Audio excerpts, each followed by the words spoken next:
Hello student, welcome to Swati's classes. आज हम देखेंगे फिफ्थ स्टैंडर्ड का EVS 1 lesson number 18 the environment and us. Students, आपने स्वातिस क्लासेस चैनल को सब्सक्राइब नहीं किया है तो सब्सक्राइब ज़रूर कीजिए। आपको इस चैनल पे फिफ्थ स्टैंडर्ड के EVS 1, EVS 2, English and maths के वीडियो मिल जाएंगे। तो देखिए लेसन देखते हैं यहाँ पे।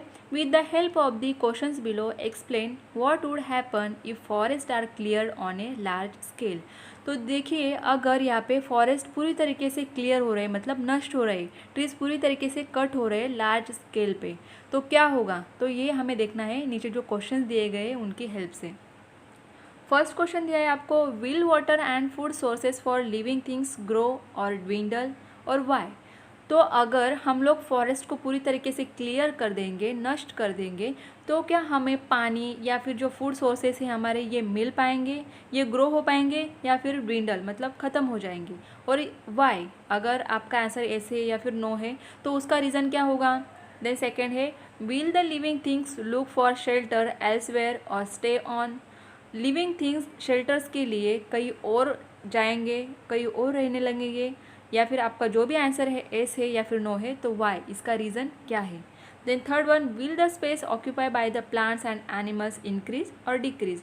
अगर हम प्लांट्स जो ट्रीज है फॉरेस्ट के उनको नष्ट करते हैं, उनको काटते हैं, कट करते हैं, तो फिर जो स्पेस प्लांट्स ने या फिर एनिमल्स ने ऑक्यूपाई की हुई है तो ये इंक्रीज होगी या फिर डिक्रीज होगी, और वाई।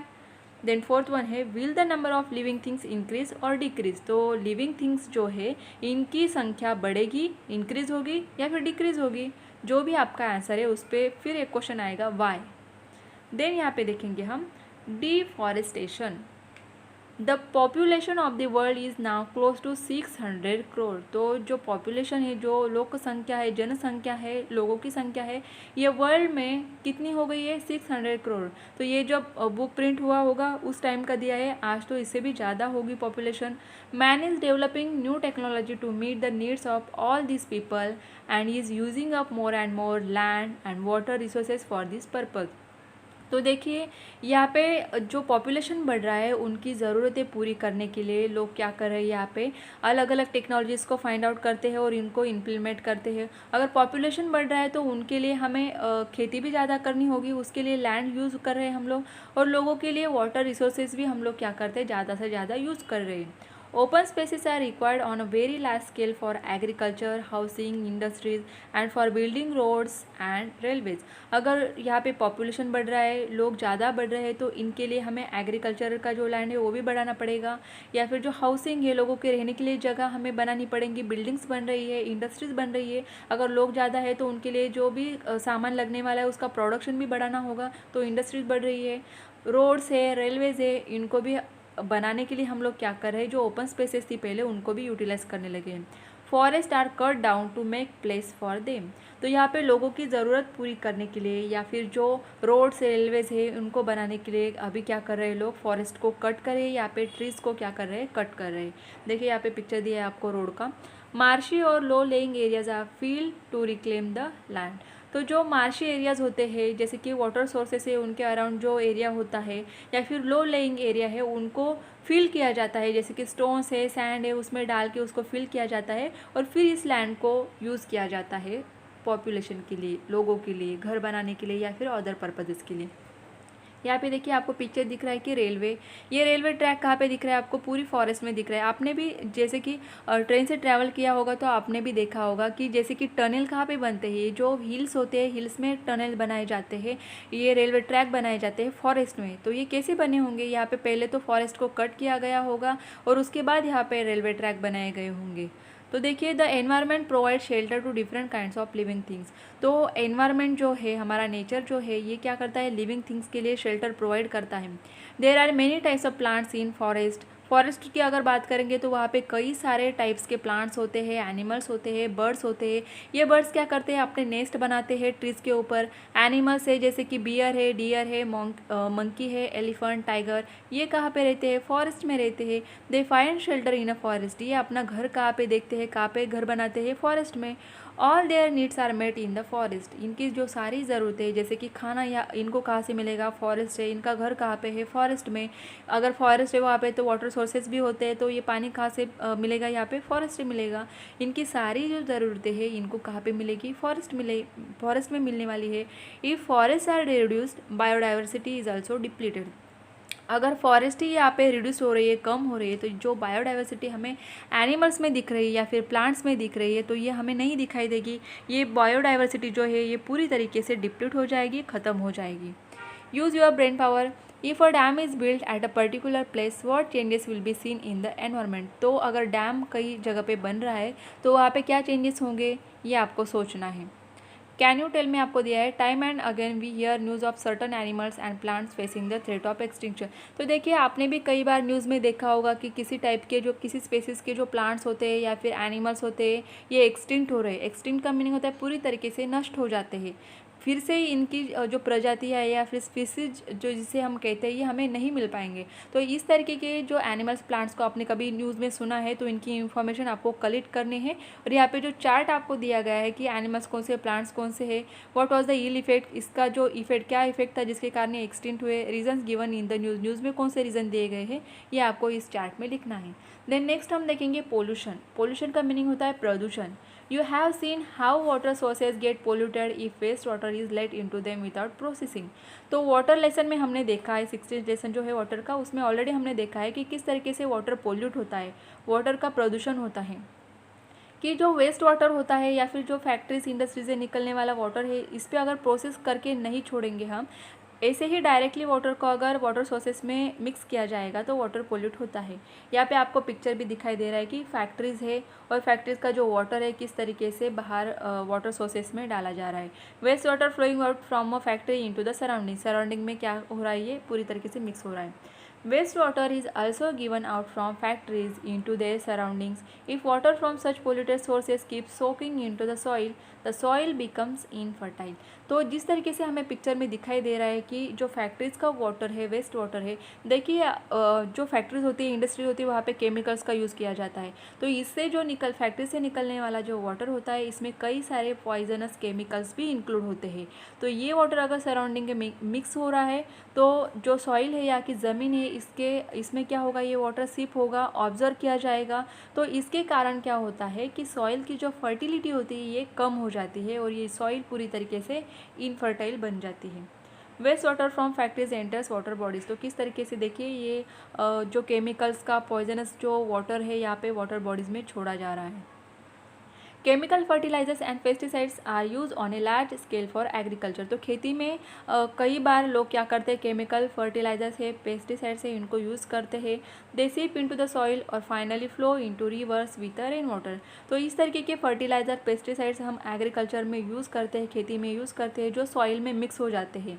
एंड फाइनली जब बारिश होती है तो बारिश के जो फ्लो वाटर जो होता है, बहने वाला पानी है, ये कहाँ पे मिक्स होगा, रिवर में। तो रिवर में भी ये जो फर्टिलाइजर पेस्टिसाइड से मिक्स हो जाएंगे। Due to several such reasons water and soil get polluted. और यही रीज़न और इनके जैसे और भी रीज़न है जिसके कारण सॉइल और वाटर क्या हो रहा है, यहाँ पे पोल्यूट हो रहा है। This is dangerous for the plants and animals their number reduce and eventually they die out all together and that is they become extinct. तो देखिए इस तरीके का जो वेस्ट वाटर है अगर वाटर बॉडीज़ में छोड़ा जाएगा तो क्या होगा, वाटर में किस तरीके के कई सारे जो एनिमल्स रहते हैं जैसे कि फिशेस है या फिर टॉर्टॉइज है, क्रोकोडाइल है, कई सारे टाइप्स के एनिमल्स होते हैं पानी में। अगर इस पानी में हम लोग इस तरीके का वाटर, वेस्ट वाटर जिसमें केमिकल है, पॉइजन है, ये वाटर अगर वहाँ पे हम मिक्स करेंगे तो क्या होगा, ये एनिमल्स तो क्या हो जाएंगे, मर जाएंगे। तो इनका जो नंबर है रिड्यूस हो जाएगा। ये जो है प्रजाति या उनकी स्पीसीज जो है ये तो पूरी तरीके से एक्सटिंक्ट हो जाएंगे। उनका नेक्स्ट जनरेशन तो आएगा ही नहीं क्योंकि एक साथ इतने सारे जो एनिमल्स है यहाँ पे मर जाएंगे। तो कई सारे जो एनिमल्स होते हैं यहाँ पे एक्सटिंक्ट हो जाते हैं, पूरी तरीके से नष्ट हो जाते हैं। What could be the reason of air pollution. तो एयर पोल्यूशन के रीज़न क्या है, what are the different purposes for which fuel such as a petrol, diesel, kerosene, natural gas, coal and wood are use. तो इतने सारे जो fuels हम use करते हैं डिफरेंट पर्पजेस के लिए, तो कौन से यूजेस करते हैं ये यहाँ पे दिया है। Fuel is use in all homes. तो हर एक होम में, हर एक घर पे फ्यूल यूज़ ही होता है। Besides there are big industries and factories in which fuel is use in a great quantities. अगर हम इंडस्ट्रीज़ और फैक्ट्रीज़ की बात करेंगे तो यहाँ पे काफ़ी क्वांटिटीज़, ग्रेट क्वांटिटीज़ में, लार्ज क्वांटिटीज़ में फ्यूल यूज़ किया जाता है। यहाँ पे देखिए आपको पिक्चर दिखाई दे रहा है कि किस तरीके से फैक्ट्रीज़ में जो है चिमनी से यहाँ पे स्मोक निकल रहा है। यहाँ पे जो लेडीज़ दिख रही है क्या कर रहे हैं, अपने मुंह को ढक रहे हैं क्योंकि वहाँ पे पॉइजनस गैसेस निकलते हैं। Poisonous gases spouting out of the chimneys of factories. On the one hand, tremendous quantities of carbon dioxide enter the air due to the burning of fuels। जब ये इंडस्ट्रीज़ में फैक्ट्रीज़ में fuel burn होता है, utilise किया जाता है, तो उसके बाद जो कार्बन डाइऑक्साइड निकलता है, धुआं निकलता है, उसमें कार्बन डाइऑक्साइड या अदर जो पॉइजनस गैसेस होते हैं ये एयर में मिक्स हो जाते हैं। On the other hand, due to large scale deforestation, the number of trees available for absorbing this carbon dioxide is dwindling। तो जैसे कि हमने देखा कि डिफॉरेस्टेशन करते हैं हम, तो क्या करते हैं, ट्रीज़ को कट कर रहे हैं। ये ट्रीज़ मेन क्या काम करते हैं, जो एयर में कार्बन डाइऑक्साइड होता है उसको एब्जॉर्ब करने का काम करते हैं। ये मेन इंपॉर्टेंट काम होता है जो प्लांट्स करते हैं। लेकिन अगर हम डिफॉरेस्टेशन कर रहे हैं, ट्रीज़ को ही कट कर रहे हैं, तो कार्बन डाइऑक्साइड एब्जॉर्ब कौन करेगा। तो इसी कारण जो कार्बन डाइऑक्साइड एयर में वैसे ही रहता है। As a result the proportion of carbon dioxide in the air is rising continuously. अगर ट्रीज़ यहाँ पे नहीं कर रहे कार्बन डाइऑक्साइड को एब्जॉर्ब, तो एयर में as it is carbon dioxide जो है बढ़ता ही जाएगा। When the proportion of carbon dioxide in the air rises, it leads to rise in a temperature. Carbon dioxide के कारण हमारे एयर का टेम्परेचर बढ़ता है। तो यहाँ पर कार्बन डाइऑक्साइड का प्रपोर्शन अगर बढ़ेगा तो टेम्परेचर भी बढ़ता है। We see such a temperature rises in all parts of the world. तो जैसे कि आपने भी सुना होगा न्यूज़ में, टीवी में, कि हमारे वर्ल्ड का, पूरे जो अर्थ का है, टेम्परेचर बढ़ रहा है। तो इसका मेन रीज़न यही है कि कार्बन डाइऑक्साइड का प्रपोर्शन एयर में बढ़ रहा है, जिसके कारण हमारा टेम्परेचर भी बढ़ रहा है।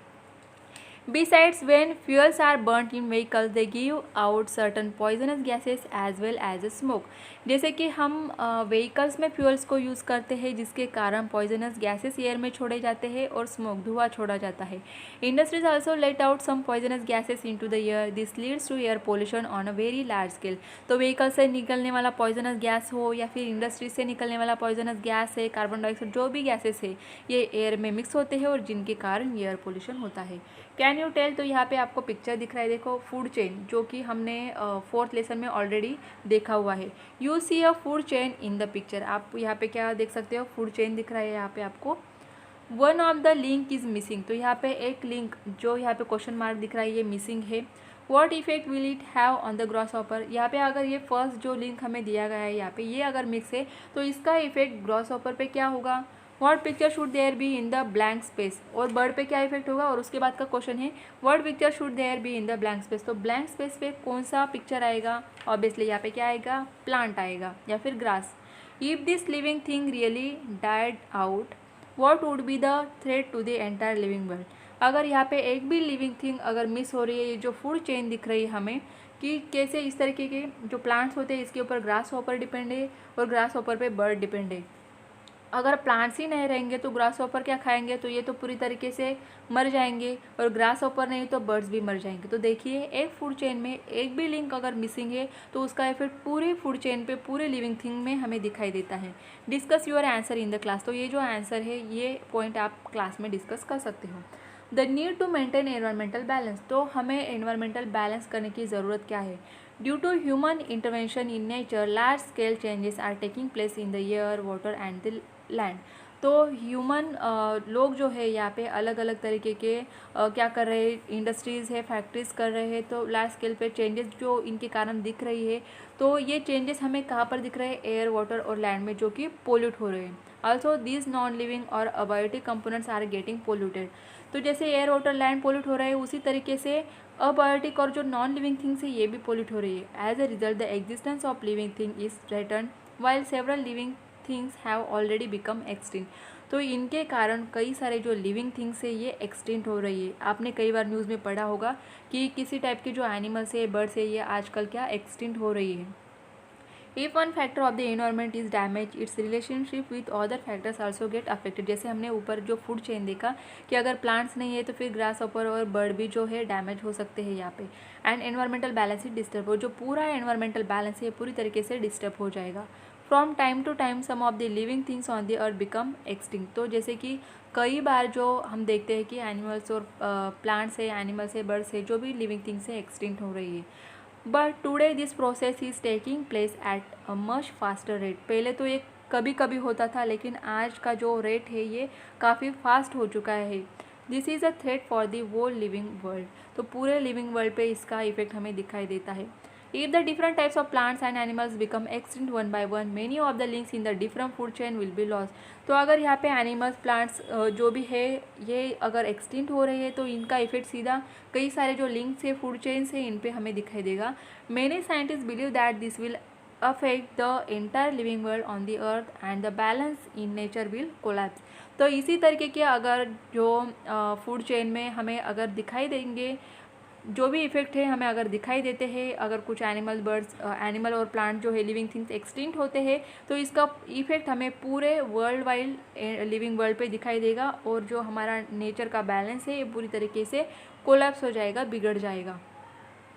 देखिए यहाँ पे नेक्स्ट आपको पिक्चर दिया है इंडियन चीता एंड एक्सटिंक्ट एनिमल। जो इंडियन चीता है अभी एक्सटिंक्ट हो चुके हैं, यहाँ पे उनका पिक्चर हमें दिखाई दिया।